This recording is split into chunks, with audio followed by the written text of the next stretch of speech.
नमस्कार, good morning and welcome to Gyandeep academy. So या ठिकाणी आपण जसं मी काल सांगितलं एक नवीन सिरीज सुरू केली आहे फॅक्ट्स अँड फ्युरियस. ह्यामध्ये आपण काय करणार आहोत, 24 लेक्चर्स मध्ये 3000 PYQs MPSC चे डिस्कस करणार आहोत आणि त्याचं टार्गेट आहे येत्या सप्टेंबर मधली राज्यसेवाची पूर्व परीक्षा. सो त्यासाठी आपण काय करणार आहोत, टॉपिक वाइज आणि subject wise current oriented PYQs या ठिकाणी डिस्कस करणार आहोत, जे करंट बेस्ड इव्हेंट्स वरती विचारण्यात आले होते किंवा त्या ठिकाणी जीएस चे पण काय PYQs डिस्कस केले जातील. याचा मोटिव्ह काय आहे, मोटिव्ह एवढाच आहे की PYQs चा एनालिसिस झालं पाहिजे. ज्या ठिकाणी राज्यसेवा 2025 हा डिस्क्रिप्टिव्ह पॅटर्न नवीनच होत असल्यामुळे प्रिलिम्सची डिफिकल्टी लेवल कशी असेल हे प्रेडिक्ट करण्यात वेळ घालवण्यात अर्थ नाहीये, बिकॉज आयोग हा नेहमीच अनप्रेडिक्टेबल असतो. सो त्यासाठी आपण जास्तीत जास्त प्रॅक्टिस करू शकतो, प्रिसिजन वाढवू शकतो, अॅक्युरसी आणि the skill of solving or attempting the right answer ही डेव्हलप करू शकतो. सो त्याच उद्देशाने आम्ही ही सिरीज डिझाईन केली आहे. आता यामध्ये आज आपण सेकंड लेक्चर रिझ्यूम करत आहोत. काल आपण पहिला lecture with respect to judiciary and election commission घेतला होता. आजच्या लेक्चर 2 मध्ये we are mainly focusing on president and governor, president of the state and governor, president of the country that is union and governor of the state. So या lecture मध्ये आपण ते सर्व PYQs MPSC चे, exclusively MPSC चे, इथे आपण combine किंवा UPSC चे PYQs घेत नाही. हे जे सर्व PYQs या ठिकाणी डिस्कस केले जात आहेत, those are from MPSC pre or mains exam. They are not from UPSC or combined or any other competitive exam. So इथं completely whole and soul आपण फोकस केलाय राज्यसेवावरती, ओके, MPSC वरती. So let us begin with our today's session. यातला पहिला प्रश्न तुमच्या समोर आहे स्क्रीनवरती. As per the recommendation of Punchi Commission, which order of precedence must be followed by governor while appointing CM in the event of hung assembly? hung assembly म्हणजे काय हो, म्हणजे कुठली विशिष्ट पार्टी मेजॉरिटी वोट्स अक्वायर करत नाही, okay, किंवा जी party majority मध्ये होती त्यांनी मेजॉरिटी लूज केली आहे. लेट अस से नो कॉन्फिडन्स मोशन पास झालाय और vice versa, fine, any of the condition has taken place. So hung assembly म्हणजेच की तिथं ठोस मेजॉरिटी नाहीये. सो या सिच्युएशन मध्ये तुम्हाला प्रश्न विचारला गेलाय की पुंची कमिशनच्या रेकमेंडेशन्सच्या अकॉर्डिंग त्यांनी कोणती ऑर्डर ऑफ प्रेसिडेंस दिलेली आहे to appoint a CM by the governor of the state in case of hung parliament, in case of hung assembly. So या ठिकाणी तुम्हाला 4 स्टेटमेंट्स दिलेत. त्या 4 स्टेटमेंट्स तुम्हाला ऑर्डर ऑफ प्रेसिडेंस म्हणजे प्रायोरिटी वाइज 1, 2, 3, 4 सिक्वेन्सनी अरेंज करायच्या आहेत. So that is the question. I hope तुम्हाला क्वेश्चन क्लिअर असेल. पुन्हा एकदा सांगते, समजला नसेल तर प्रश्न असा विचारला गेलाय की ह्या ज्या 4 कंडिशन्स त्यांनी दिल्यात, ह्या 4 कंडिशन तुम्ही कशा sequentially priority wise order of precedence म्हणजेच रँकिंग वाइज अरेंज कराल according to Punchhi commissions recommendation. तुमच्या रेकमेंडेशननी नव्हे तर पुंची कमिशनच्या रेकमेंडेशनच्या हिशोबाने तुम्ही ह्या 4 कंडिशन्स कशा सिक्वेन्शियली अरेंज कराल, ज्या 4 कंडिशन्स वरती गव्हर्नर हा हंग असेंब्लीच्या केसमध्ये एक नवीन CM अपॉइंट करेल. हा या प्रश्नाचा अर्थ आहे आणि हे 4 स्टेटमेंट्स आहेत. आता या केसमध्ये तुम्हाला हा फॅक्च्युअल डाटा माहिती पाहिजे, the recommendations of Punchhi commission. तर या कंडिशन मध्ये the governor should select CM in order of preference indicated below. So ही ऑर्डर ऑफ प्रेसिडेंस किंवा ऑर्डर ऑफ प्रेफरन्स पुंची कमिशननी रेकमेंड केलेली आहे. माहिती नसेल तर हे तुमच्या नोट्समध्ये इन्क्लूड करा, ओके, किंवा याचा स्क्रीनशॉट घ्या.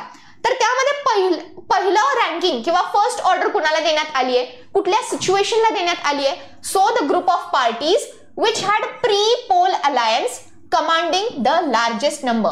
म्हणजे pre-poll alliance मध्ये जी पार्टी मेजॉरिटी मध्ये होती किंवा त्यांची संख्या सर्वात जास्त आहे, सदस्यत्व म्हणजे नंबर ऑफ मेंबर्स सर्वात जास्त आहेत, त्यांना तुम्ही पहिली प्रायोरिटी द्या.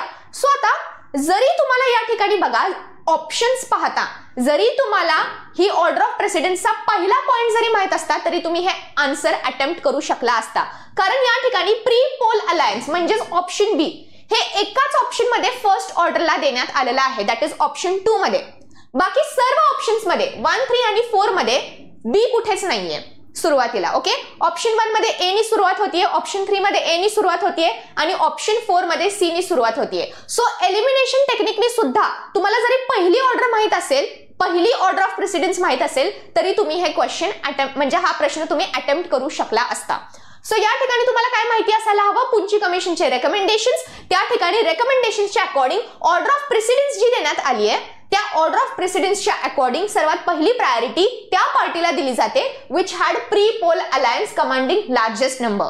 त्याच अनुसार त्यांच्याच रेकमेंडेशन अनुसार सेकंड प्रायोरिटी कोणाला देण्यात येते?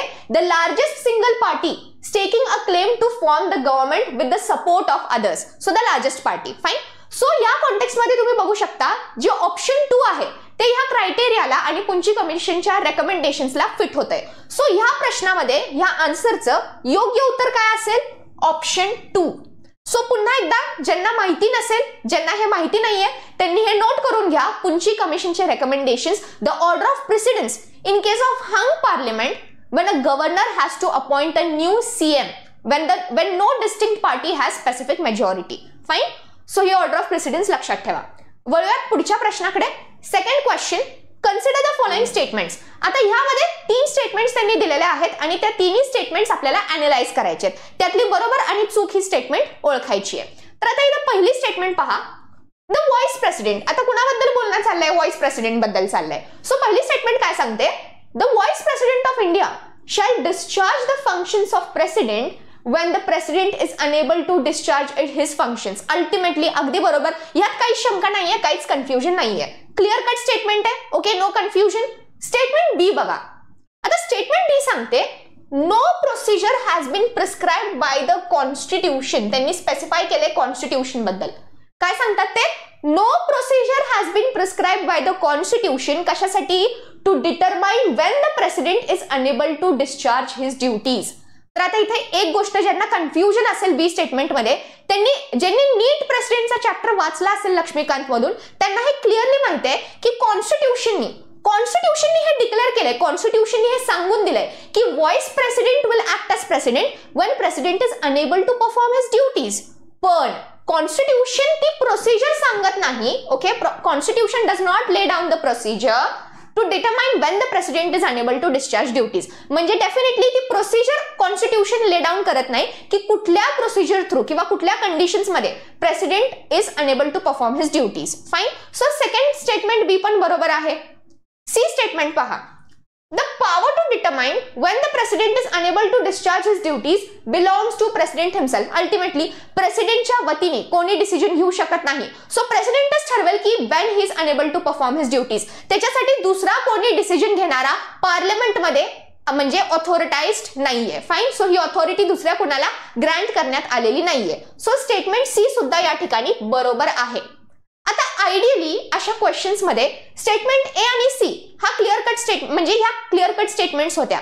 जर कन्फ्युजन झालं किंवा जर परीक्षेला तुम्हाला अडकवायचं असेल तर ती म्हणजे बी स्टेटमेंट. आता बरीच मुलं बी स्टेटमेंट मध्ये गोंधळणार की नो प्रोसिजर. आता तुम्ही म्हणत असाल कॉन्स्टिट्यूशन मध्ये सांगितलंय की ऑन ग्राउंड्स म्हणजे जर प्रेसिडेंटची डेथ झाली किंवा प्रेसिडेंट अवेलेबल नाहीयेत किंवा he is unable to perform his duties, त्यांनी रेजिग्नेशन दिलंय. आता लक्षात घ्या ह्या ज्या सर्व कंडिशन्स आहेत those are grounds. Okay, those are the grounds on which president is unable to perform his duties आणि मग त्या सिच्युएशन मध्ये vice president will act as president. पण प्रोसिजर बद्दल कुठलाच उल्लेख नाहीये.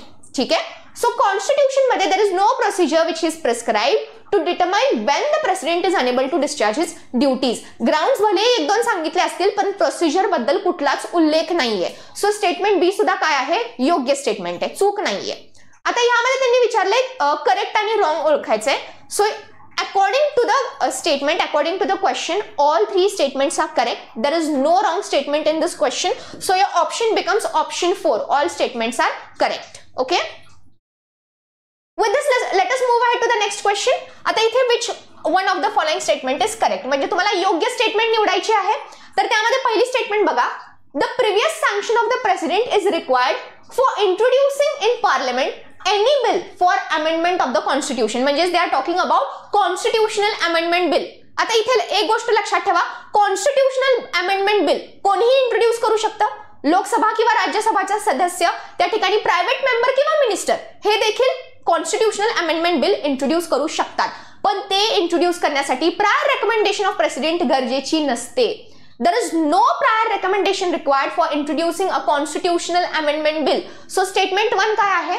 चुकीची आहे, कारण ती काय सांगते? प्रेसिडेंट रिक्वायर्ड आहे. So which is wrong. आता स्टेटमेंट बी बघा, सेकंड स्टेटमेंट बघा. 24th Amendment of 1971 has made it obligatory for the president to give his assent to a bill for constitutional amendment, that is for amendment of the constitution. अगदी बरोबर. 24th अमेंडमेंटने हे सांगण्यात आलंय की president is bound to give his assent to constitutional amendment bill. त्या ठिकाणी withhold करणं, रिकन्सिडरेशनसाठी माघारी पाठवणं हे कुठलेच ऑप्शन्स प्रेसिडेंटसाठी अवेलेबल राहत नाहीत. President is bound to give his assent to the constitutional amendment bill and that was stated by 24th amendment of 1971. तर आता इथे करेक्ट स्टेटमेंट शोधायचं होतं. Second statement is your correct statement. बाकी सर्व स्टेटमेंट्स रॉंग आहेत. बघा तिसरं स्टेटमेंट काय सांगतं, 26th amendment has made it obligatory. 26th अमेंडमेंटचा काही संबंध नाहीये. आणि फोर्थ ऑप्शन सांगतो 42nd Amendment of 1976 has made it obligatory for the President to give his assent to Constitutional Amendment Bill. पुन्हा एकदा चुकीची स्टेटमेंट आहे. 42nd Amendment काय सांगतं, 42nd Amendment ने सांगण्यात आलं होतं की the advice given by council is obligatory or is binding on the President. Okay, president माघारी पाठवू शकत नाहीत किंवा फेटाळू शकत नाहीत. सो या कॉन्टेक्स्ट मध्ये चारही स्टेटमेंट्स पैकी फक्त स्टेटमेंट बी, स्टेटमेंट सेकंड ही तुमची करेक्ट स्टेटमेंट आहे. Fine. So I hope this context is clear. Moving on to the next question. Which one of the following statements regarding impeachment of president is false? आता इथे नीट वाचा. Impeachment बद्दल प्रश्न आहे आणि तुम्हाला चुकीची स्टेटमेंट निवडायची आहे, बरोबर नव्हे. तर असं कधी कधी होतं मुलांचं की ते फॉल्स आणि ट्रू वाचत नाहीत, अर्धाच प्रश्न वाचतात आणि जर पहिली स्टेटमेंट ट्रू असेल तर तीच मार्क करतात. सो पूर्ण प्रश्न आणि सर्व ऑप्शन्स वाचल्याशिवाय कुठल्याही कन्क्लुजनला पोहोचायचं नाही. फाईन. सो या ठिकाणी इम्पीचमेंट बद्दल चुकीची स्टेटमेंट आपल्याला निवडायची आहे. आता पहिली स्टेटमेंट बघा. The president can be removed from office by a process of impeachment for violation of constitution and the term violation of constitution has not been defined by the constitution. अगदी बरोबर आहे, ह्यात चूक काहीच नाहीये. तर आपण प्रेसिडेंटला कुठल्या ग्राउंड्स वरती इम्पीच करू शकतो, काढू शकतो, व्हायोलेशन ऑफ कॉन्स्टिट्यूशन. पण व्हायोलेशन ऑफ कॉन्स्टिट्यूशन म्हणजे नेमकं काय, त्याचं इंटरप्रिटेशन काय, हे एक्सप्लिसिट प्रोव्हिजन आपल्या कॉन्स्टिट्यूशन मध्ये देण्यात आलेलं नाहीये. So there is no specific definition of the term violation of constitution. So statement 1 मध्ये काही म्हणजे डाऊट नाहीये, स्टेटमेंट 1 बरोबर आहे. आता स्टेटमेंट 2 पहा. There is no provision for keeping the president under suspension during the period of impeachment. आता या कॉन्टेक्स्ट मध्ये you have to note here की प्रेसिडेंटला तुम्ही सस्पेंड करू शकता का जर त्याची इम्पीचमेंट प्रोसिजर चालू असेल तर नाही. तर ऑफिस ऑफ प्रेसिडेंट हे वेकेंट ठेवलं जात आहे. हा, जर उद्या प्रेसिडेंटला इम्पीच करण्यात आलं तर मात्र definitely till new president resumes his office or till vice president acts as president the president will remain in his office.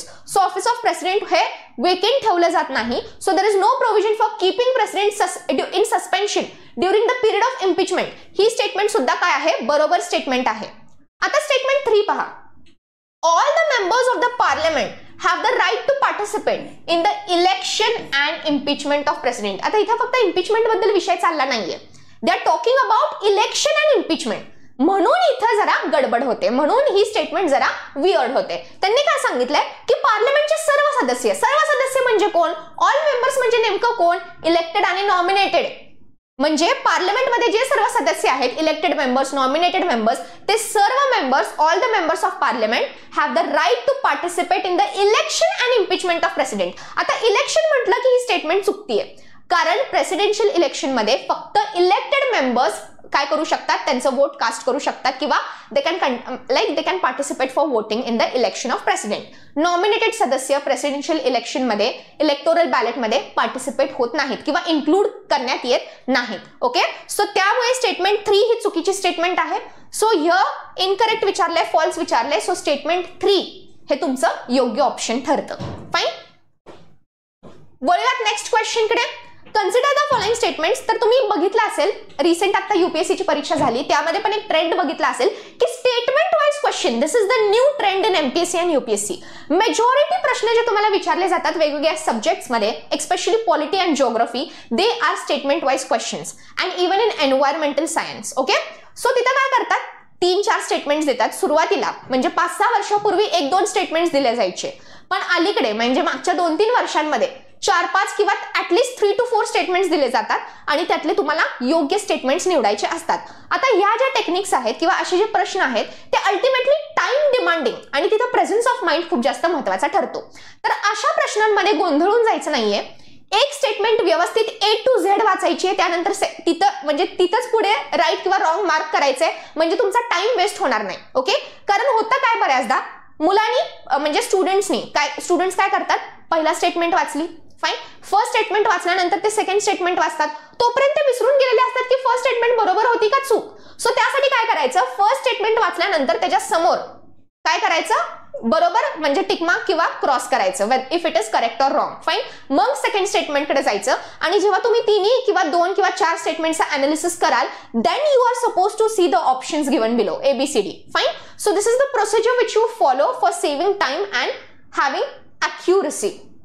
तर आता इथे आपल्याला या 3 स्टेटमेंट्स पाहायचे. So consider the following statements.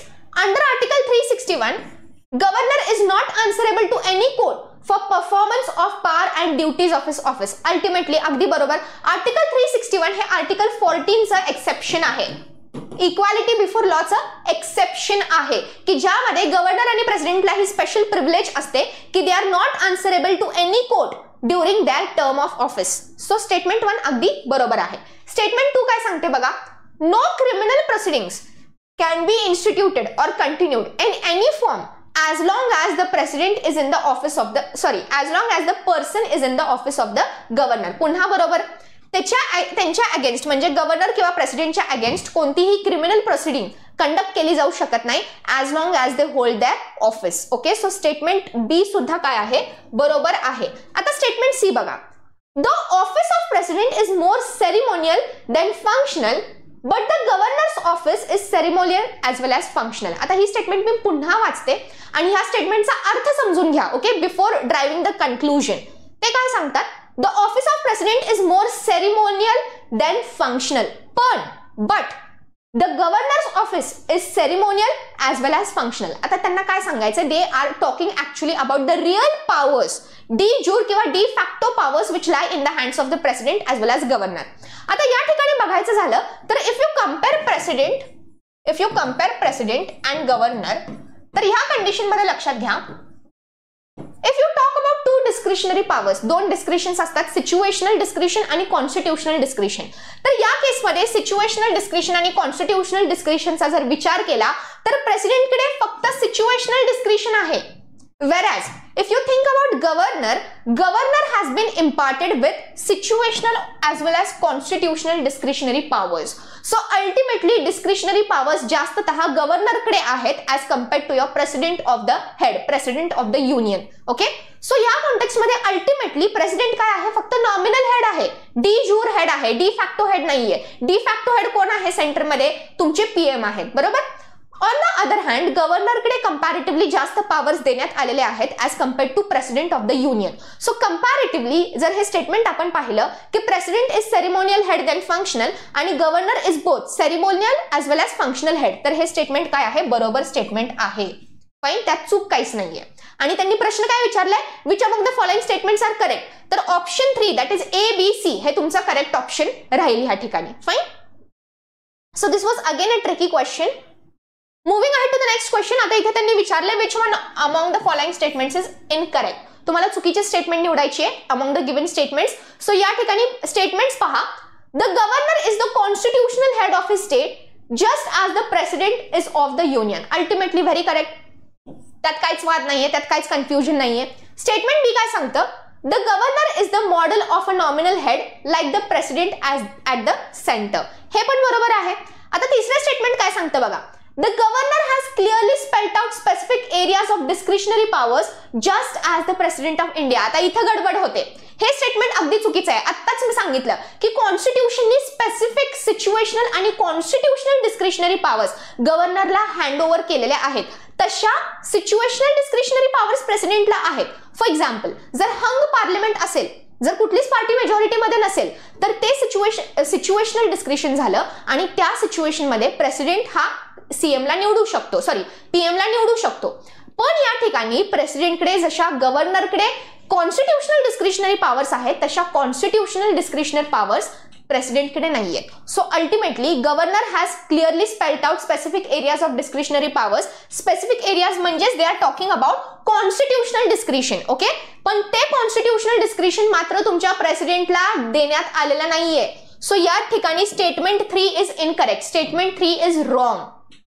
पहिल्या दोन स्टेटमेंट्स काहीच कन्फ्युजन नव्हतं, क्लिअर कट स्टेटमेंट्स होत्या, पण स्टेटमेंट 3 मध्ये गोंधळ होऊ शकतो जर तुम्ही क्लिअर नसाल between constitutional and situational discretion, which are two different concepts. Okay fine. वळूयात पुढच्या प्रश्नाकडे. आता पुन्हा कन्सिडर द फॉलोइंग स्टेटमेंट्स. म्हणजे तुम्ही बघू शकता की प्रेसिडेंट आणि गव्हर्नर एकाच टॉपिक वरती किती स्टेटमेंट वाईज क्वेश्चन्स आलेले आहेत. मेजॉरिटी स्टेटमेंट्स आजकाल स्टेटमेंट वाईजच विचारले जातात, ज्यामध्ये 3-4 स्टेटमेंट्स दिले जातात आणि 2 स्टेटमेंट्स कन्फ्युजिंग असतात, ज्यावरती तुमचं उत्तर किंवा तुमचं बरोबर की चूक हे ठरणार असतं. Fine. Okay, consider the following statements. आता या ठिकाणी 2 स्टेटमेंट्स दिलेत. यामध्ये पहिली स्टेटमेंट बघा, the president of India can be removed from office by a process of impeachment. The only ground for impeachment specified in Article 61 is misbehavior and incapacity. जर कोणी presence of mind वापरत नसेल तर ultimately पहिली statement वाचून ते बरोबर म्हणून मार्क करतील. पण इथं प्रेझेन्स ऑफ माइंड खूप महत्वाचा आहे. का सांगते? कारण बघा इथपर्यंत म्हणजे आर्टिकल 61 पर्यंत ह्या स्टेटमेंट मध्ये काहीच गडबड नाहीये. काय सांगतेय statement? President can be removed by process of impeachment. बरोबर. इम्पीचमेंटची प्रक्रिया आर्टिकल 61 मध्ये दिली आहे. बरोबर. पुढची स्टेटमेंट गडबड आहे. काय सांगतेय पुढची statement?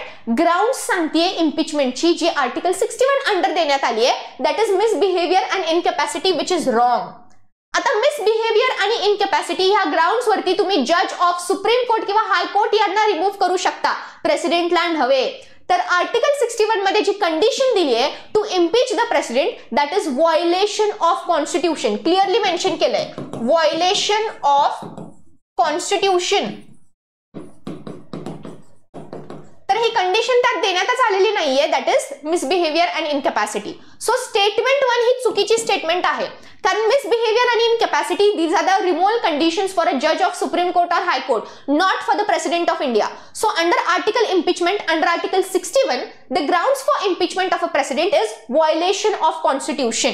Fine.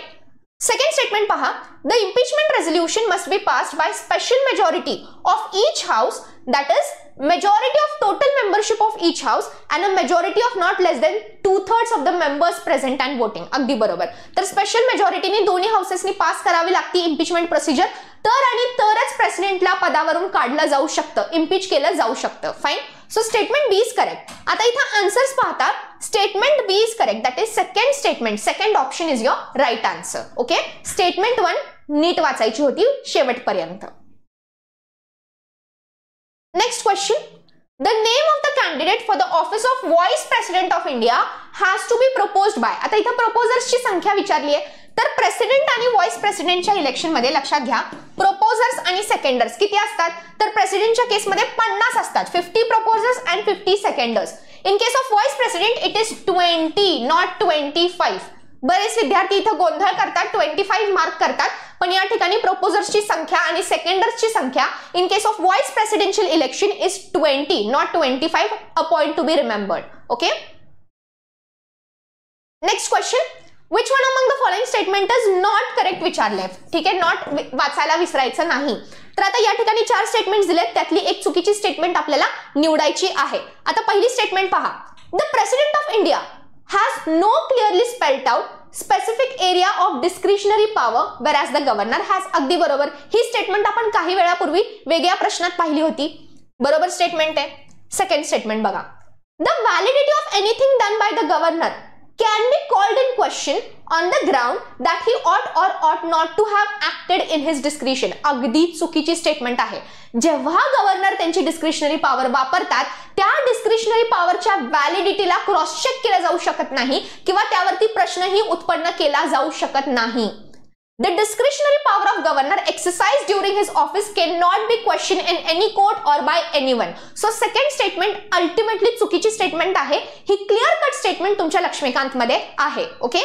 So the validity म्हणजे वैधता तपासली जाऊ शकत नाही कशाची? डिस्क्रिशनरी पॉवर ऑफ गव्हर्नरची. सो या ठिकाणी लक्षात घ्या, विवेक अधिकार जे गव्हर्नर वापरतात, राज्यपाल वापरतात, ते क्रॉस चेक किंवा त्यावरती प्रश्न उत्पन्न केला जाऊ शकत नाही. Fine. So the validity of anything done by governor in his discretionary power can not be questioned. So statement 2 is wrong.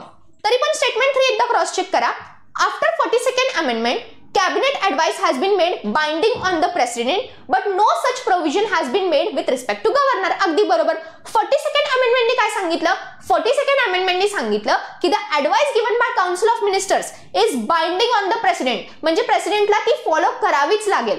पण असं कुठलंही बंधन गव्हर्नर वरती लागू करण्यात आलं नव्हतं. आणि लगेच 44th अमेंडमेंटनी आपण काय सांगितलं? 44th अमेंडमेंटनी सांगितलं की प्रेसिडेंट फक्त एकदा ऍडवाइस रिजेक्ट करू शकतात काउन्सिलची. दॅट इज बिल माघारी पाठवू शकतात फॉर रिकन्सिडरेशन ओनली वन्स, एकापेक्षा जास्त वेळा नाही. फाईन. सो ती स्टेटमेंट बरोबर आहे. सो नॉट करेक्ट विचारलं होतं. स्टेटमेंट 2 ही तुमची चुकीची स्टेटमेंट आहे. So that is your correct option. So या ठिकाणी statement 2 is the right answer. Next question पहा. Consider the following statements about position of vice president. Fine. So इथं व्हाईस प्रेसिडेंटच्या पोझिशन बद्दल काही स्टेटमेंट्स दिलेत. 4 स्टेटमेंट्स दिलेत त्यांनी. बघा स्टेटमेंट ए काय सांगते पहा. Article 63 of the constitution deals with the office of vice president. Clear cut statement आहे. अगदी बरोबर. 63 आर्टिकल पासून सुरू होतात तुमचे vice president of India. Second statement काय सांगते? He is member of Rajya Sabha. अगदी चूक. जसे स्पीकर काय असतात? Like speaker is member of Lok Sabha, vice president is not member of Rajya Sabha. A point to be remembered. He draws a salary as chairman of Rajya Sabha. आणि last statement आहे, D statement आहे, he can be removed from the post by impeachment. आता इथे लक्षात घ्या, vice president साठी formal impeachment procedure carry out केली जात नाही. फक्त त्या ठिकाणी resolution passed by Rajya Sabha with effective majority आणि agreed by Lok Sabha by simple majority ही प्रक्रिया फॉलो केली जाते. So formal impeachment procedure vice प्रेसिडेंटच्या रिमूव्हल साठी फॉलो केली जात नाही. इथे त्यांनी क्लिअर कट इम्पीचमेंट प्रोसेस बद्दल दिलंय जी की चूक आहे. Okay. So statement B and statement D are wrong. So या ठिकाणी करेक्ट स्टेटमेंट विचारलंय. सो करेक्ट स्टेटमेंट आहे तुमचं ऑप्शन ए आणि C, that is option 2. Okay.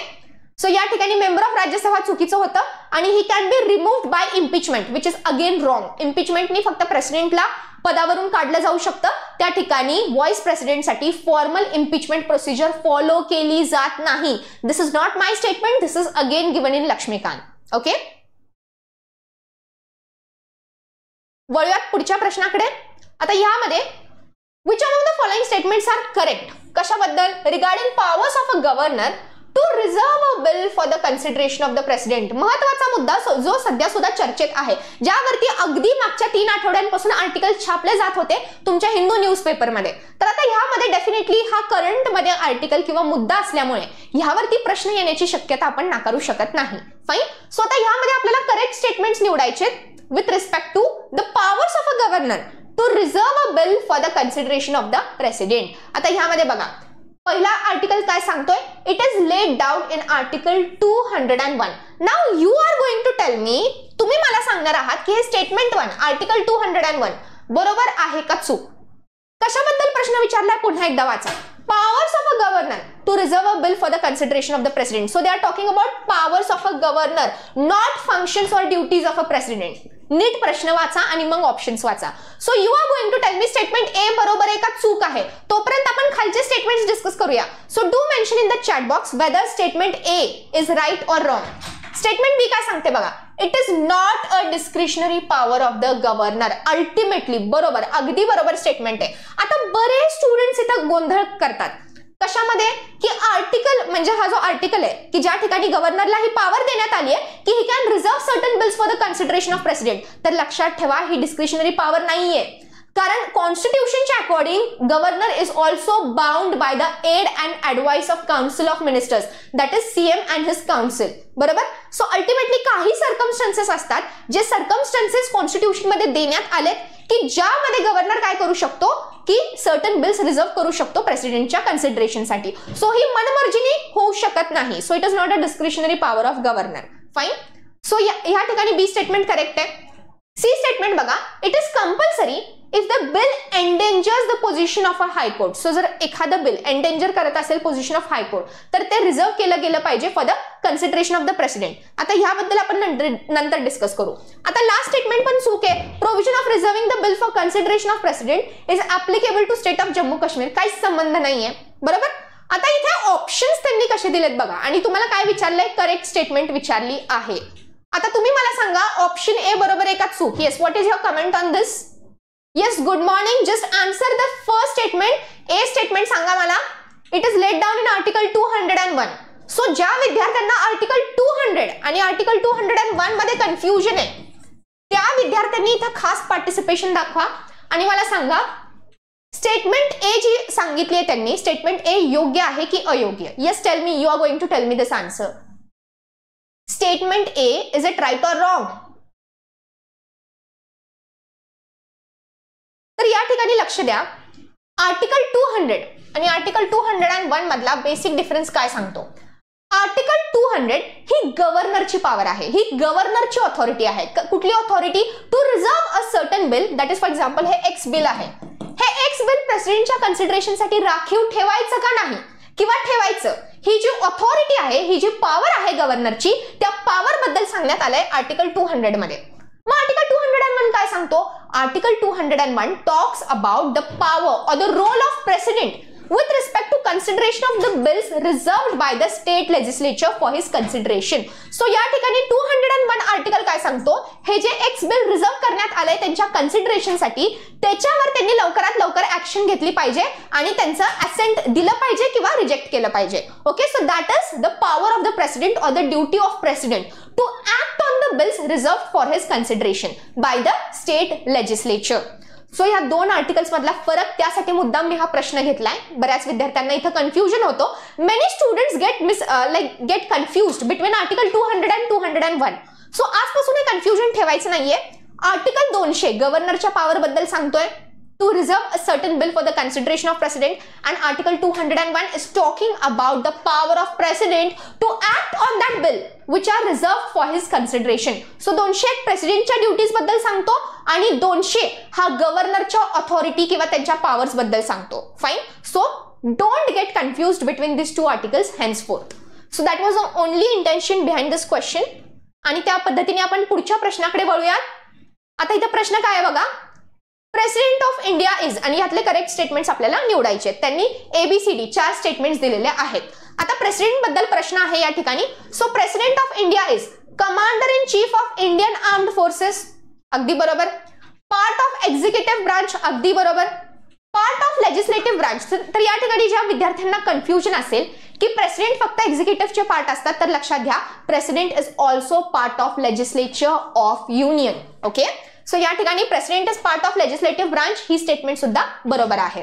त्यानंतर D statement, he is first citizen of India, अगदी बरोबर. So president is considered as the first citizen of India. Okay, so चारही statements बरोबर आहेत. So या ठिकाणी all the above, fourth option correct राहील. काही विद्यार्थ्यांचं कन्फ्युजन फक्त सी मध्ये होणार आहे. काही विद्यार्थ्यांना हे माहिती नसतं किंवा ती स्टेटमेंट आपण मिस आउट करतो वाचताना नोट्स मधून किंवा बुक मधून, की president is also the head of legislature. He is head of executive but he is also head of legislature. So he is part of legislative branch. He statement सुद्धा योग्य statement आहे. Okay, next question. Find out incorrect statement regarding vice president. आता इथं vice president बद्दल आपल्याला चुकीचं विधान निवडायचं आहे. फाइन. सो दोन शब्द महत्वाचे होते, इनकरेक्ट आणि vice president. So president eligible for election of vice president has to complete age of 30 years. काय सांगितले त्यांनी? 30 वर्ष एलिजिबिलिटी सांगितली आहे. तर हे बरोबर आहे का चूक आहे? अल्टिमेटली चूक आहे. लक्षात घ्या. राज्यसभाचा सदस्य होण्यासाठी एज क्रायटेरिया काय आहे? He should have completed 30 years of age. लोकसभासाठी क्रायटेरिया काय आहे? लोकसभासाठी आहे 25 वर्ष. आणि प्रेसिडेंट आणि व्हाइस प्रेसिडेंटसाठी, प्रेसिडेंट किंवा व्हाइस प्रेसिडेंटसाठी क्रायटेरिया आहे 35 इयर्स. ओके, लक्षात ठेवा. बरेच विद्यार्थी इथं चुकतात. राज्यसभा 30 म्हणजेच त्यांना वाटतं व्हाइस प्रेसिडेंट सुद्धा 30 वर्षाचे असले पाहिजेत, विच इज रॉंग. सो राज्यसभासाठी वय किती असायला हवं? He or she should have completed 30 years of age. लोकसभासाठी 25 इयर्स क्रायटेरिया आहे आणि प्रेसिडेंट आणि व्हाइस प्रेसिडेंटसाठी मात्र एज लिमिट आहे 35 years. The person should have completed 35 years of age. So statement 1 चुकीची आहे. स्टेटमेंट बी पहा. A member of state legislative can be candidate for the office of vice president. आता इथे confusion असेल तर हे साईडला ठेवा, नंतर बघू. सी स्टेटमेंट बघा. During election of vice president nominated members are electors. आता ह्यावरती काय कमेंट आहे तुमची? ते सांगतात की during election of vice president nominated members सुद्धा पार्टिसिपेट होऊ शकतात. तर हे बरोबर आहे. तर व्हाईस प्रेसिडेंटच्या इलेक्शन मध्ये elected as well as nominated members of parliament but only parliament, not of Vidhan Sabha or not of union territories legislature. Okay, so या ठिकाणी व्हाईस प्रेसिडेंटच्या इलेक्टोरल लिस्टमध्ये, इलेक्टोरल बॅलेटमध्ये elected as well as nominated members of both the houses participate करतात. Okay, so during election हे correct statement आहे. आणि D statement बघा, members of state assembly do not vote in election of vice president. अगदी बरोबर. So या ठिकाणी state legislatures participate करत नाहीत. कुणाच्या इलेक्शनमध्ये, कुणाच्या इलेक्शन प्रोसेसमध्ये? व्हाईस प्रेसिडेंटच्या इलेक्टोरल प्रोसेसमध्ये. ओके, सो आता इथे ऑप्शन्स त्यांनी दिलेत, आपल्याला इनकरेक्ट निवडायची होती. सो या ठिकाणी ऑप्शन्स कसे आहेत बघा, फक्त ए आहे, ए आणि बी पण आहे. म्हणजे अल्टिमेटली तुम्हाला बी स्टेटमेंट वरती डिसिजन घ्यावा लागेल. सो इथं आपण बी स्टेटमेंट इग्नोर करून चालणार नाही. आता इथे तुम्हाला मी एका स्टुडंटचा माइंडसेट सांगते. ओके, की जर एखादी स्टेटमेंट टीडीएस वाटली तर आपण काय करतो, आपण त्याला बाजूला ठेवतो आणि आपण बघतो की आपल्याला जे माहिती आहे त्याच्यावरनं आपण आन्सर पर्यंत पोहोचू शकतो का. तर आता इथे आपण बी स्टेटमेंट साईडला ठेवली होती, पण आपल्याला हे समजतंय की बी स्टेटमेंट साईडला ठेवून आपण आन्सर अटेम्प्ट करू शकत नाही, कारण इथे दोन कन्फ्युजिंग ऑप्शन्स आहेत. ए आणि बी सुद्धा त्यांनी दिलंय आणि फक्त ए सुद्धा दिलंय. So we have to make our decision on statement B. Okay, so B statement बघा पुन्हा एकदा, a member of state legislative can be candidate for the office of vice president. यावरती तुमचं काय कमेंट आहे? What do you think? So what is your comment on this statement? Yes,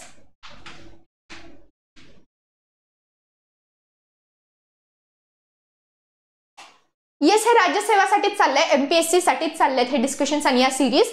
तर यामध्ये member of legislative can be candidate for the office of vice president. What is your comment on this? Can he be a candidate? तर या ठिकाणी candidate म्हटलंय त्यांनी, electoral नव्हे. So या ठिकाणी त्यांचं म्हणणं असं आहे की a member of state legislative, एखादा स्टेट लेजिस्लेटिव्हचा सदस्य, that is MLA for example, तो एमएलए कंटेस्ट करू शकतो as a candidate for the office of vice president. How far it is correct? How far it is correct or wrong? So हे क्वेश्चनचं answer तुम्ही मला सांगणार आहात कमेंट सेक्शन मध्ये, आणि हा आपण सेशनच्या एंडला डिस्कस करूयात. Okay, so comment in the comment section whether this statement B, एखादा स्टेट लेजिस्लेटिव्हचा सदस्य दॅट इज एमएलए कंटेस्ट करू शकतो का as a candidate for the office of vice president, ह्यावरती मला कमेंटमध्ये सांगा. आपण हा क्वेश्चन सेशनच्या शेवटी डिस्कस करू. पुढचा प्रश्न बघा तोपर्यंत. सो ह्यामध्ये त्यांनी ए आणि बी स्टेटमेंट दिलंय आणि त्या स्टेटमेंट्स वरून आपल्याला आन्सर फाइंड आउट करायचंय. सो ए स्टेटमेंट बघा, if a president returns the bill passed by state legislature for reconsideration and if the bill is passed again by the state legislature and presented again to the president for his assent, the president is bound to give his assent to the bill. अगदी चुकीची statement. प्रेसिडेंटने जरी bill reconsideration साठी माघारी पाठवलं आणि state लेजिस्लेचरनी पुन्हा amendments करून किंवा न करता तसेच प्रेसिडेंटकडे पाठवलं, तर त्या सिच्युएशन मध्ये प्रेसिडेंटवरती हे कुठलंच बंधन नाहीये की त्यांना असेंट दिलाच पाहिजे. Okay, so again they can resend the bill for reconsideration of the state legislature. So या ठिकाणी कुठलंही बंधन, so president is not bound to give assent to that bill. So statement 1 हे चुकीचं स्टेटमेंट आहे.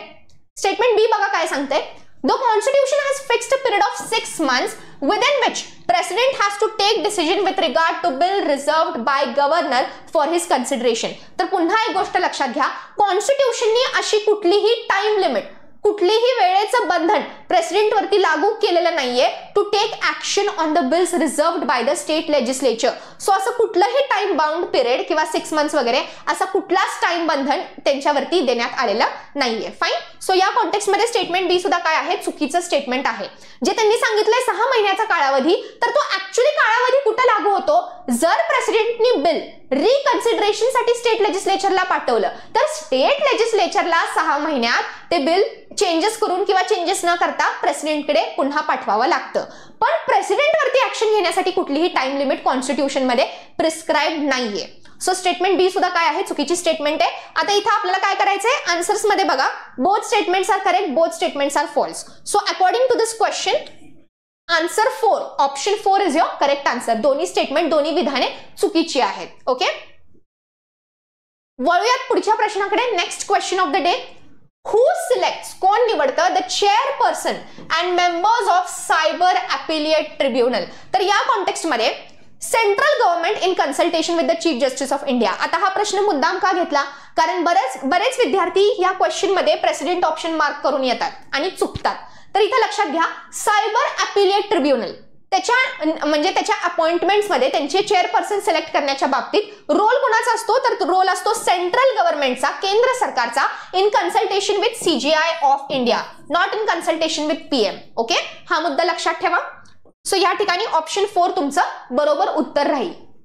Next question, which one among the following statements with regard to powers of governor of a state are correct? आता इथे powers of governor म्हणजे गव्हर्नरच्या powers बद्दल आपल्याला discuss करायचे. इथे 4 स्टेटमेंट्स दिलेत आणि आपल्याला योग्य स्टेटमेंट्स निवडायचे, इनकरेक्ट नव्हे. ओके, सो स्टेटमेंट 1 बघा, the governor can make rules for more convenient transaction of business of the government of the state. Direct statement आहे, डायरेक्ट आर्टिकल आहे, अगदी बरोबर statement. Next statement, the governor may dissolve the state legislative council during emergency under article 356. आता इथं काहीतरी गडबड आहे. 356 म्हणजे एमर्जन्सी बद्दल बोलतायत ते. आता एमर्जन्सीच्या सिच्युएशन मध्ये स्टेट लेजिस्लेचर डिसॉल्व्ह करण्याची पॉवर ही फक्त आणि फक्त प्रेसिडेंटकडे असते. सो ह्या कंडिशन मध्ये governor can not dissolve the state legislature.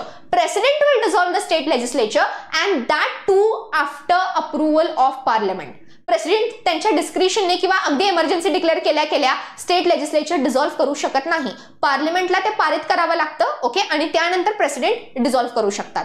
So गव्हर्नरकडे he authority नाहीये, ती ऑथॉरिटी प्रेसिडेंटकडे आहे under article 356, that is state emergency. So statement D चुकीची आहे, स्टेटमेंट 1 बरोबर आहे.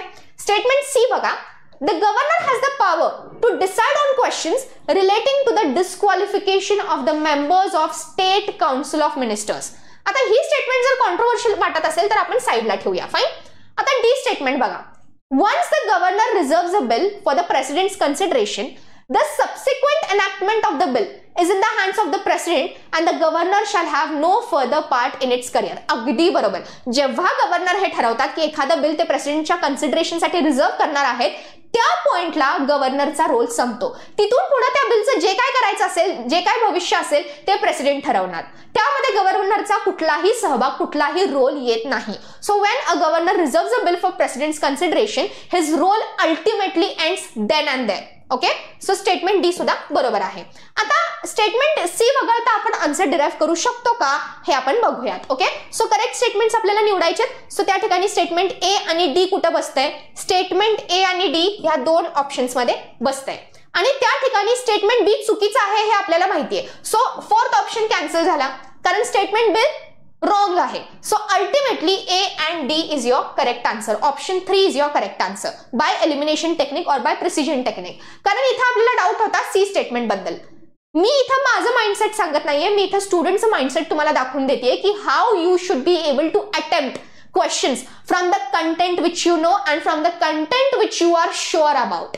ओके, सो ज्या गोष्टी अनश्युअर असाल त्या गोष्टी तात्पुरत्या बाजूला ठेवल्या आणि ऑप्शन्स बघितलं from the thing which we know, तरी सुद्धा बऱ्याचदा आन्सर्स मार्क केले जाऊ शकतात किंवा आपण बरोबर उत्तर मार्क करू शकतो. Okay, so that was something I was trying to tell you. So correct answers मधून आपण निवडले ऑप्शन 3 ए आणि D are your correct statements. आणि बी 100% चुकीचं आहे कारण बी मध्ये ही पॉवर जी त्यांनी सांगितली ती पॉवर कुणाची आहे, प्रेसिडेंट यांची आहे. ओके, आता सी स्टेटमेंट मध्ये बघा, the governor has the power to decide on questions relating to the disqualification of the members of the state council of ministers. अगदी चुकीचं स्टेटमेंट आहे. तर स्टेट काउन्सिल ऑफ मिनिस्टर्सच्या डिस्क्वालिफिकेशन बद्दल गव्हर्नरचा तसा डायरेक्ट रोल येत नाही. Okay, there is no direct involvement of governor in deciding the disqualification of council of state council of ministers. Okay, so ही स्टेटमेंट माहिती असू द्या. Next question, the electoral college to elect the vice president of India consist of. तर इथं काय म्हणजे कोणते सदस्य असतात, ऑल मेंबर्स ऑफ. आता इथे बघा एक एक स्टेटमेंट बघा. ओके, सो आपल्याला इलेक्टोरल कोलाज बद्दल प्रश्न विचारलाय कुणाच्या, व्हाइस प्रेसिडेंट यांच्या. सो त्याच्या अकॉर्डिंग आपण 1 2 3 4 स्टेटमेंट्स बघूयात. सो पहिली स्टेटमेंट काय सांगते, elected members of both houses of the parliament. असतं का इलेक्टेड मेंबर्स फक्त बोथ हाऊसेसचे इलेक्टेड मेंबर्स फक्त असतात का, तर नाही. तर त्यानंतर इलेक्टेड मेंबर्स ऑफ पार्लमेंट आणि स्टेट लेजिस्लेचरचा तर काहीच संबंध येत नाही. ओके, जिथं व्हाइस प्रेसिडेंटच्या इलेक्शनचा विषय चाललाय तिथे स्टेट लेजिस्लेचरचा कुठलाही संबंध येत नाही. आता 3rd स्टेटमेंट बघा, all members of both houses of the parliament, this is your correct answer. तर व्हाइस प्रेसिडेंटच्या इलेक्टोरल कोलाज मध्ये elected as well as nominated members शामिल असतात, फक्त आणि फक्त पार्लमेंटचे. त्या ठिकाणी युनियन टेरिटरीज आणि स्टेट लेजिस्लेचर्स यांचा कुठलाही रोल येत नाही. ओके, सो या कॉन्टेक्स्ट मध्ये इलेक्टोरल कोलाज व्हाइस प्रेसिडेंट म्हटलं की all members elected as well as nominated members of both houses of the parliament, Lok Sabha as well as Rajya Sabha. Fine. So statement 3 is your correct answer. Next question. According to the provision of which article of the Constitution can the President of India ask for the advice from the Supreme Court? हा प्रश्न indirectly काय विचारतोय? हा प्रश्न विचारतोय advisory jurisdiction of supreme कोर्टचं article कुठलं? Advisory jurisdiction of supreme court यावरती पण आजकाल न्यूज आर्टिकल्स चालू आहेत. ओके, करंट मध्ये न्यूज आहेत. सो या कॉन्टेक्स्ट मध्ये advisory jurisdiction of supreme court म्हटलं की it is article 143 of your constitution, ज्या ठिकाणी president can seek advice from the supreme court in case of certain legal matters, जिथं क्वेश्चन ऑफ लॉ उत्पन्न होतो किंवा फॅक्च्युअल इंटरप्रिटेशन म्हणजे हे सिच्युएशन्स अराइज होतात. पण ह्या कॉन्टेक्स्ट मध्ये लक्षात ठेवा, सुप्रीम कोर्ट जे ऍडवाइस देतील प्रेसिडेंटला ती प्रेसिडेंट वरती बंधनकारक नसते. So president can accept that advice or can reject that advice. Okay, so या कॉन्टेक्स्ट मध्ये आर्टिकल 143 ऍडवायझरी ज्युरिस्डिक्शन हे तुम्हाला माहिती असायला हवं. Next question. What is the quorum required to conduct the proceedings of district forum? आता हा एक वियर्ड क्वेश्चन आहे, म्हणजे out of the box question आहे. तर असे जेव्हा out of the box questions येतात मेजॉरिटी टाइम्स आपल्या प्रॅक्टिसनी, आपल्या नॉलेजनी आणि इंटरप्रिटेशननी आपण ट्राय करू शकतो. ओके, आता असे जे क्वेश्चन्स येऊन गेलेले आहेत आजवर त्याचा डाटा तुम्ही जर तुमच्या नोट्समध्ये इन्क्लूड केला किंवा त्याची सराव, त्याची प्रॅक्टिस एक घेतली तर ultimately you are in safe zone. म्हणजे सिमिलर कॉन्टेक्स्ट वरती एखादा नवीन प्रश्न डिझाईन झाला तर आपण तो अटेम्प्ट करायला हरकत नाही. आता या कॉन्टेक्स्ट मध्ये कोरम बद्दल विचारलंय. कशासाठी कोरम? कुठला quorum? Quorum to conduct proceedings of district forum. आता डिस्ट्रिक्ट फोरमच्या प्रोसिडिंगसाठी लक्षात घ्या मिनिमम कोरम आहे president and at least 1 member. So ideal condition काय सांगते in case of proceedings of district forum? So या डिस्ट्रिक्ट फोरमच्या प्रोसिडिंग्स मध्ये ऍटलीस्ट प्रेसिडेंट आणि एक किमान सदस्य असायला हवे. Okay, so that is option second, president and at least 1 member. Fine. So हा पॉइंट माहिती नसेल ज्यांना त्यांनी नोट करून घ्यायला हरकत नाही. Next question. Who appoints Lokpal? Direct प्रश्न आहे. President of India. लोकपाल यांना कोण नियुक्त करतात? प्रेसिडेंट नियुक्त करतात. Next question. Which one among the following statements is not correct? Not correct विचारलंय, चुकीची स्टेटमेंट निवडायची आहे. Under article 200 the governor may reserve the bill for consideration of the president. अगदी बरोबर, आत्ताच काही मिनिटांपूर्वी आपण डिस्कस केलं 200 आणि 201 मधला difference. So article 200 governor reserve करू शकतात bill for consideration of the president. अगदी बरोबर स्टेटमेंट. स्टेटमेंट बी पहा. President may direct the governor to return the bill for reconsideration of the state legislature. पुन्हा बरोबर स्टेटमेंट आहे. प्रेसिडेंट पुन्हा reconsideration साठी माघारी पाठवू शकतात. तिसरी statement. If the bill is passed again by the state legislature with or without amendments and presented again to the president for his assent, the president is bound to give his assent to the bill. आत्ताच आपण काही मिनिटांपूर्वी हा प्रश्न सोडवला होता. Similar प्रश्न repeat झालाय, पॅटर्न रिपीट झालाय, तुम्ही बघू शकता एमपीएससी मध्ये. सो तिसरी स्टेटमेंट चुकीची आहे. President is not bound to give his advice if the bill is resent by the state legislature. आणि चौथं स्टेटमेंट बघा.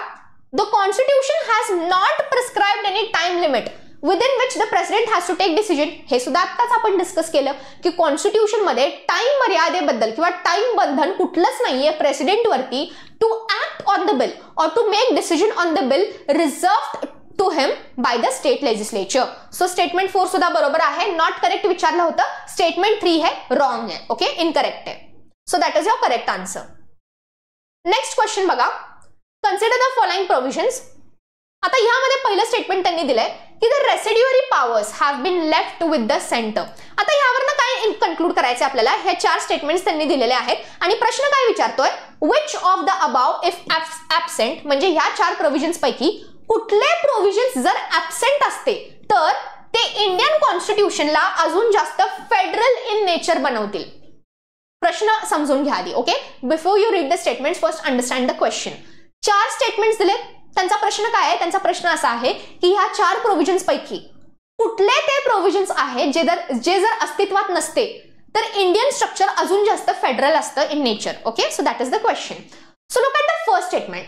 The residuary powers have been left with the centre. हे आपलं बरोबर स्टेटमेंट असणार आहे. सो जर रेसिड्युअरी पॉवर सेंटरकडे नसती भारतामध्ये तर अल्टिमेटली इंडियन स्ट्रक्चर किंवा गव्हर्नन्स अजून जास्त फेडरल असता, की ज्या ठिकाणी सेंटरकडे आपण म्हणजे अल्टिमेट सेंट्रलायझेशन ऑफ पॉवर केलेलं नाहीये, सुप्रीम पॉवर दिलेली नाहीये. ओके, पॉवर बायफर्केट केली आहे equally between states and the centre. So statement A बरोबर आहे आपल्या क्वेश्चनच्या हिशोबाने.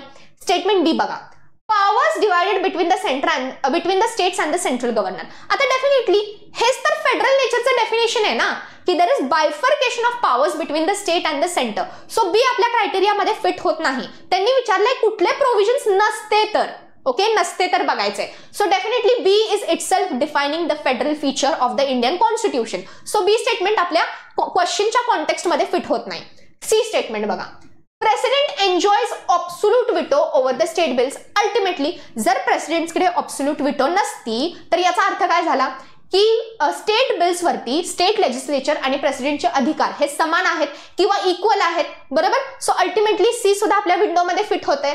आणि डी स्टेटमेंट बघा, the union can change the name, area and boundary of a state without its consent. Ultimately हे जरी प्रोव्हिजन ऍब्सेंट असतं तर काय झालं असतं, युनियनकडे अल्टिमेट किंवा सुप्रीम पॉवर्स नसत्या with respect to defining the boundaries of the or the name of the state. बरोबर. सो येस, ए, सी आणि डी हे आपल्या क्वेश्चनच्या क्रायटेरियामध्ये फिट होतात. म्हणजेच ए, सी आणि डी हे प्रोव्हिजन जर नसते इंडियन कॉन्स्टिट्यूशनमध्ये किंवा गव्हर्नन्समध्ये तर अल्टिमेटली इंडियन स्ट्रक्चर हे अजून जास्त फेडरल इन नेचर असतं. सो ए, सी आणि डी आपले करेक्ट ऑप्शन्स आहेत. That is option 2 is your correct answer. Okay, so I hope हा प्रश्न तुम्हाला कळला असेल. Next question. आता इथे which among the following statements are correct. Correct हे शोधायचे आपल्याला. बरोबर. तर इथे ए स्टेटमेंट बघा, articles 153 to 167 of the constitution deal with the state executive. अगदी बरोबर. 168 पासून सुरू होतो तुमचा ऍक्च्युअली लेजिस्लेचरचा भाग, स्टेट लेजिस्लेचरचे आर्टिकल्स. त्यानंतर under article 153 governor is appointed by the president. बरोबर आहे का चूक आहे? अगदी बरोबर आहे. त्यानंतर the supreme court held in 1978 that the office of governor of a state is constitutional office. आता ह्याच्यावरती जर वाद असेल, ह्याच्याबद्दल तुम्ही शुअर नसाल तर ते साईडला ठेवा. Let us look at the D statement. The 6th Constitutional Amendment of 1956 facilitated the appointment of the same person as a governor for 2 or more states. तर हे कुठलं अमेंडमेंट होतं? हे होतं 7th Amendment of 1956, not 6th Amendment.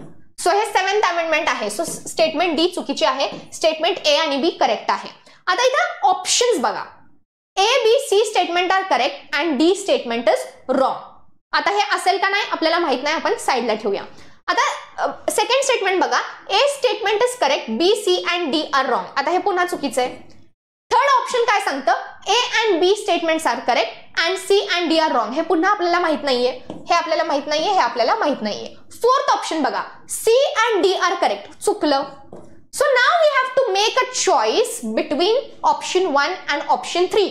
That is we have to make choice about statement C. तर आता इथे नीट लक्ष द्या. Supreme court held in 1978 that the office of governor is constitutional office. अगदी चुकीचं स्टेटमेंट आहे. कॉमन सेन्स वापरा. जरी माहिती नसेल तरी कॉमन सेन्स वापरा. कारण जेव्हा आपण स्टेट लेजिस्लेचरचे आर्टिकल्स शिकतो, जेव्हा आपण गव्हर्नरचे आर्टिकल्स शिकतो, तिथे पहिली स्टेटमेंट्स किंवा इनिशियल मध्येच आपण हे शिकलेलो असतो की गव्हर्नर हे कॉन्स्टिट्यूशनल हेड असतात.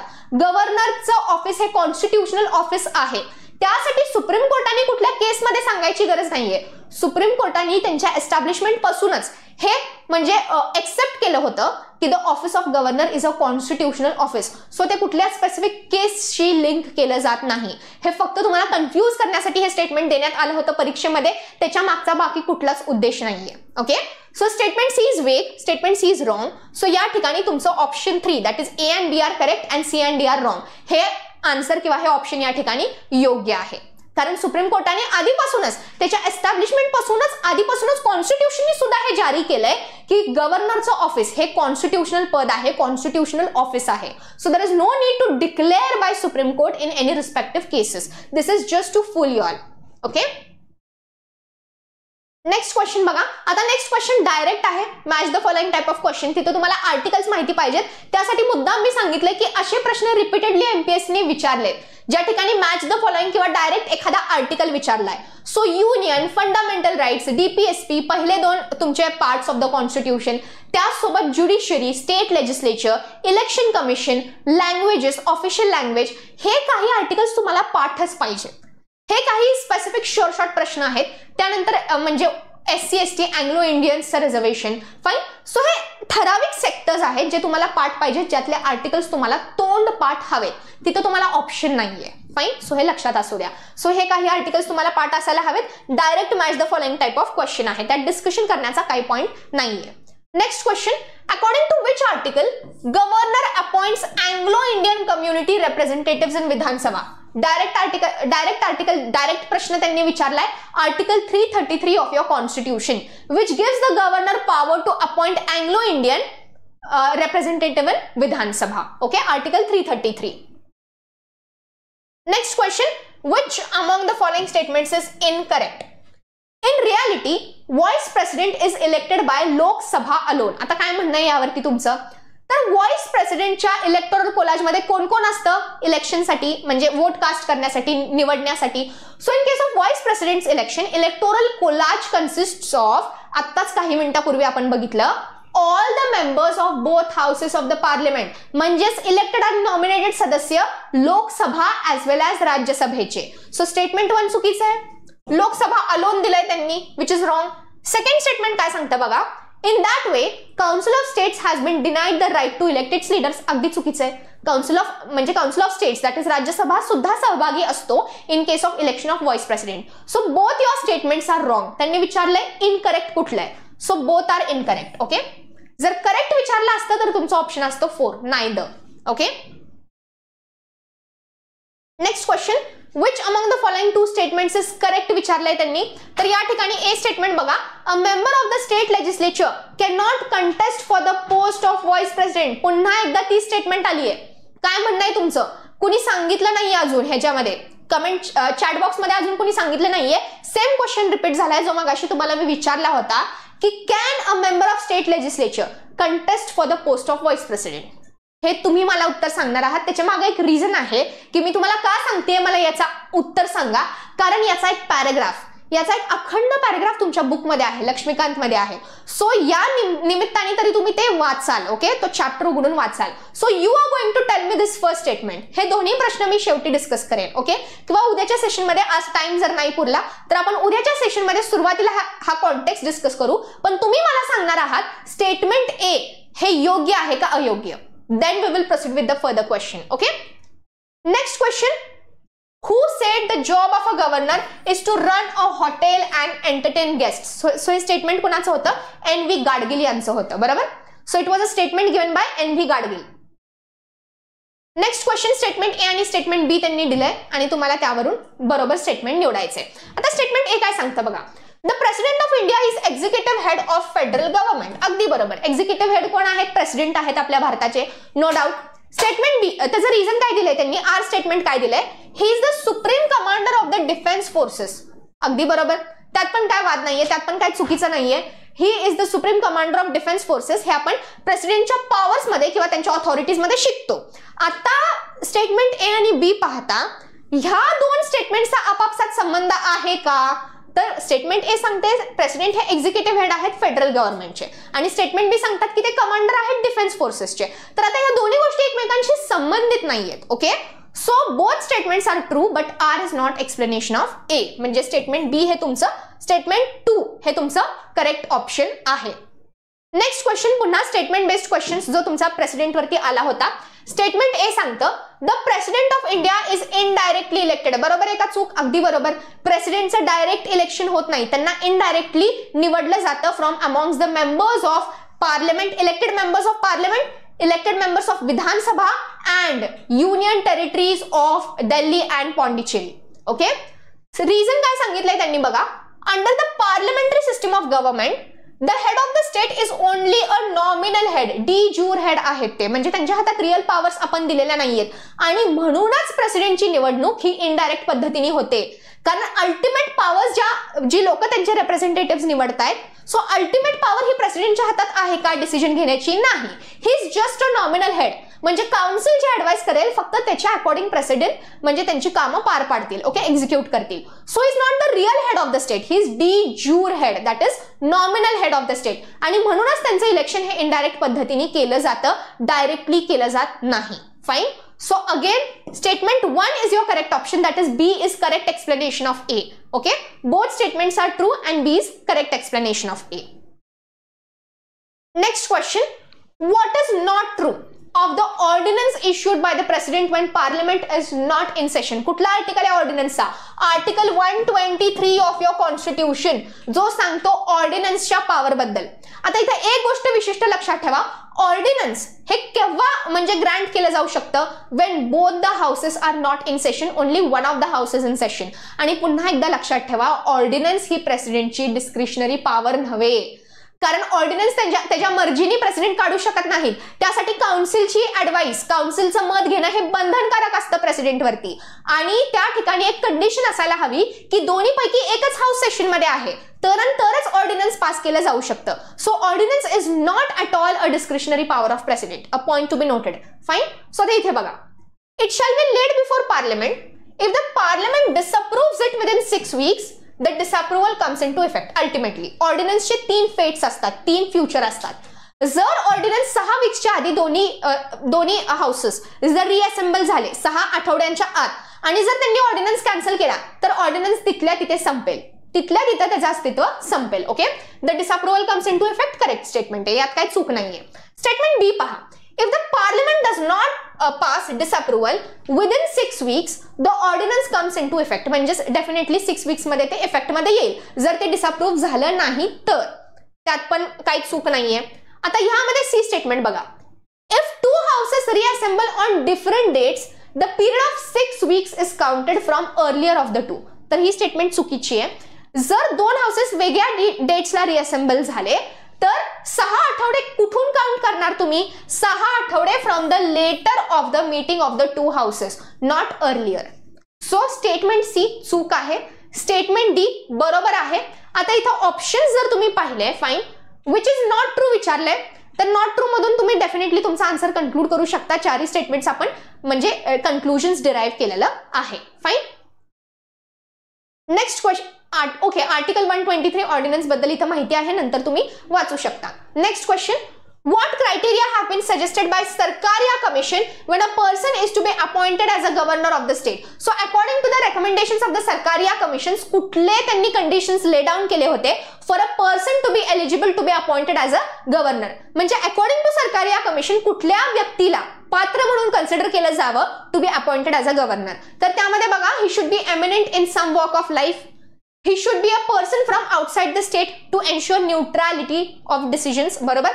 He should be a person who has not taken part in politics generally and more particularly in the recent past. He should be politically neutral. त्यांचं पॉलिटिक्सशी डायरेक्ट संबंध रिसेंट टाइम्स मध्ये नसला पाहिजे, politician नसले पाहिजेत, किंवा definitely politics मध्ये त्यांचा संबंध असता कामा नये. आणि त्यासोबत he should be intimately connected with the local politics. चुकीचं आहे, हे रेकमेंडेशन नव्हतं सरकारिया कमिशनचं.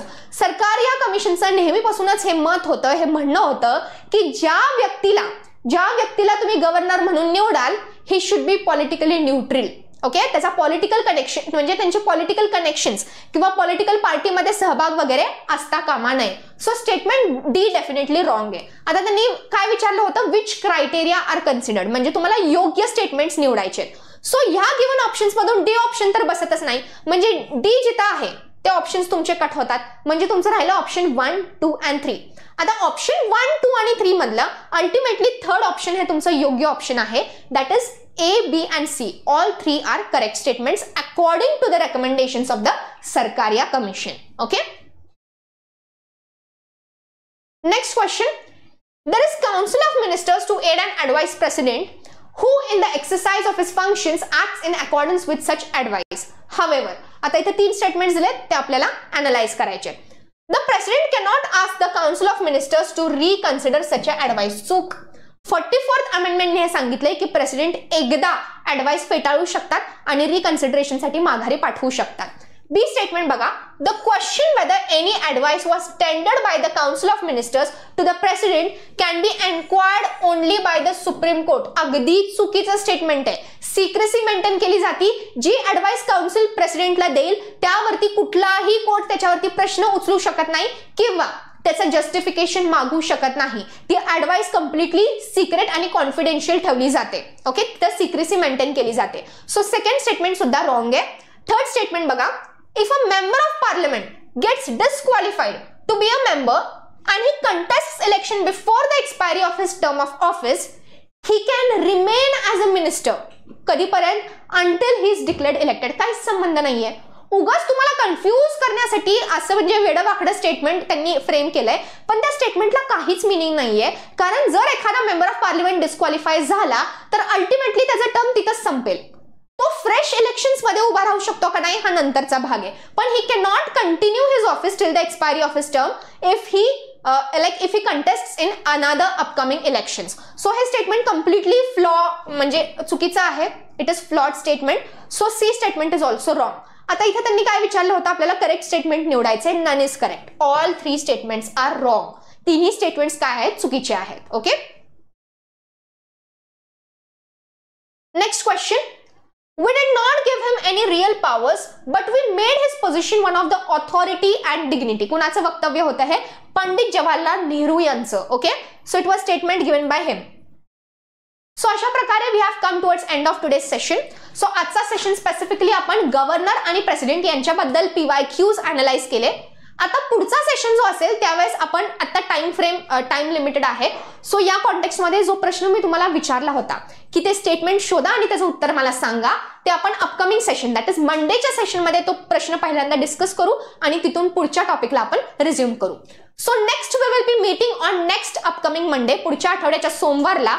सो हे सेशन्स दर सोमवार, मंगळवार आणि बुधवार सकाळी 9:30 वाजता YouTube प्लॅटफॉर्मवरती होतील. सो आय होप तुम्ही 24 लेक्चर्स सगळे फॉलो कराल and at the end of the session, at the end of 24 lectures, you will be well exposed to different variety of questions from different subjects and different topics. So he series regularly नियमितपणे सोमवार, मंगळवार आणि बुधवार follow करा आणि definitely it will benefit you in your MPSC prelims examination. Thank you and have a nice day.